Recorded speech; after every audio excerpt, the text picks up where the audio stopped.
ملك القبيلة المرقطة، قبيلة الماساي. أيوة. أي. وش قصة القبيلة هذه واستقبلوك زي هذا ملك القبيلة؟ هذا الملك. طبعا الملك ما شاء الله، شوف كتفه لا إله إلا الله، هذا مليان نعمة.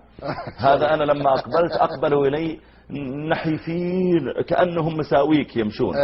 إيه فلا خرج هذا من بينهم، قلت في نفسي هذا أكيد الملك حقهم. يوم جاء الله طالع عليه النعمة يعني، مع أنه وثني.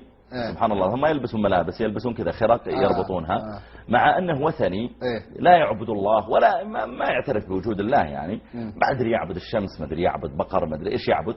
ومع ذلك رافع يديه يقول ادعوا لي، ادعوا لي الله، ادعوا لي إن الله يبارك لنا في أرضنا ويجيب لنا المطر وكذا. عجيب عجيب. هذه القبيلة طبعا هي في الصحراء. وهم قبائل وثنية قديمة يعني، ما أقول متخلفة، لكن شوف الآن هم عايشين كذا. شوف السور هذاك اللي في الخلف، هذا السور على القرية. يعني الشغل قديم، وداخله فيه بيوت عبارة عن يبنونها أكواخ من الجلد أحيانا ومن التبن أكرمك الله والطين. وبالتالي يسكنون فيها، والبيت ما يستطيع أن يقف فيه هو، فإذا بغى يقف يطلع برا إذا بغى يمد ظهره. وصغار البيوت. الشاهد هم عندهم عادة إذا مر بهم السياح يطلبون منهم يرقصون لهم الرقصة هذه الأفريقية، مدري إيش، ويناقزون ترحيب.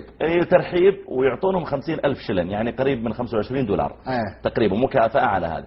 فأقبلنا نحن بسياراتنا 3 سيارات أو سيارتين، طبعا بعد ما قطعنا مسافة في الغابة وكان في وحوش وكذا ومغلقين النوافذ وصلنا لهم فأقبلوا بيسوون الرقصة حقتهم. فنزل المترجم قال لهم لا ترقصون، احنا نبغى منكم الربع ساعة اللي ترقصون فيها تقفون واحنا بنتحدث معكم، يا سلام، ندعوكم للإسلام. طلع الملك حقهم عاد الوسيم اللي قبل شوي الضخم ذا. فقلنا نحن بنعطيك 100,000، ما هو ب50,000، 50 دولار بنعطيك، لكن نريدك أن يعني تستنصتهم، اجمعهم وخلهم يسوفوا. انبسطوا بالفلوس فجمعهم وجوا فعلا واجتمعوا، وجعلت أتحدث معهم. طبعا المشكلة لما تتحدث هم ما يفهمون العربية، فتضطر أنك تتكلم يترجم لك إلى سواحلي، ولا يفهمون السواحلي، يفهموا لغة ثالثة. فأنا أتكلم بالعربي والمترجم يترجم بالسواحلي وملكهم يترجم بلغتهم، والمسموح لي فقط ربع ساعة، وبالتالي الربع ساعة ليس لي فيها إلا 5 دقائق.